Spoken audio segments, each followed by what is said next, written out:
These are some of my favorite hot takes from Marcus Aurelius, Seneca, and Epictetus. Number 1, it's not things that upset us, Epictetus says, it is our opinion about things, right? Things are not asking to be judged by you, Marcus Aurelius says in Meditations. You're the one that's extrapolating. You're the one that's having opinions. You're the ones who said it was supposed to be a certain way. And now guess what? You're upset that it's not that way. Like, we spend so much time worried about how bad things are going to be. We torture ourselves more than the thing that we're worried about. Seneca says, he who suffers before it is necessary suffers more than is necessary. And in fact, he said, we suffer more in our imaginations than we do in reality. Number 2, anxiety is your fault, right? Things don't give us anxiety. We bring our anxiety to things, right? Think about it. What are all the things that make you anxious have in common? You are the common ingredient in all of them. That's why Marcus Aurelius says in Meditations that he doesn't escape his anxiety. He discards it because it is within him.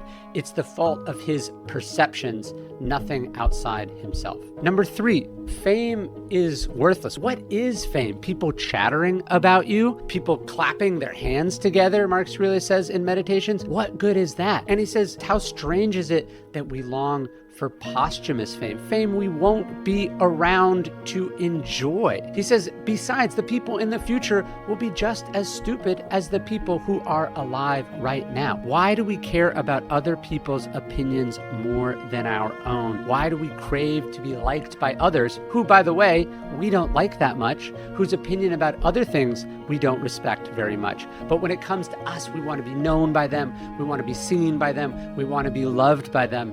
It's silly.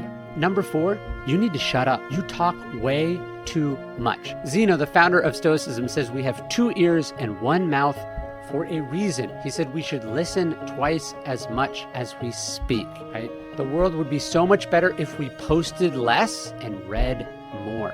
If we read more books, if we had less hot takes, right? When we open our mouth, we close our ears. Number 5, ambition is a form of insanity, right? At the essence of Stoic philosophy is focusing on what we control. We don't control what other people say or do or think, right? I try to write really good books.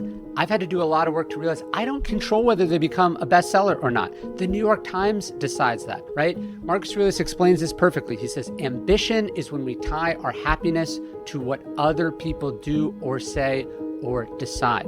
He says sanity is when we tie it to our own actions. So I have to define success as writing the best book that I'm capable of, fulfilling my own artistic vision. Everything else, right, what the gatekeepers decide, what the audience decides, when they decide it, that has to be seen as extra unless I want to go insane. Number 6, you and most people are illiterate. Not literally illiterate, but functionally illiterate. General James Mattis, former Secretary of Defense, 4-star general in the Marines, he says, if you haven't read hundreds of books, you are functionally illiterate. Epictetus said, it doesn't matter that you read, it matters what you read. I would argue it matters how you read, right? Are you reading diligently? Are you reading the master thinkers? Are you rereading the master thinkers, as Seneca said we have to do, right? We have to come back to the core texts over and over and over again, really understand them, really bring them into our DNA. We can't just be satisfied getting the gist of things, as Marcus Aurelius learned from his philosophy teacher. We have to read deeply. We have to read intensely. We have to read and reread. We have to turn those words into our own words. That is to say, synthesize and then apply them to our lives.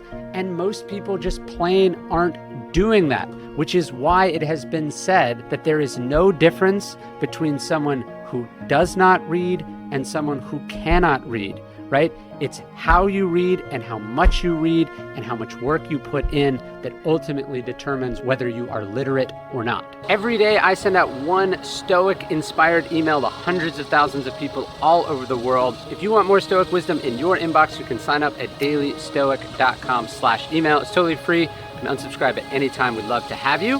dailystoic.com/email.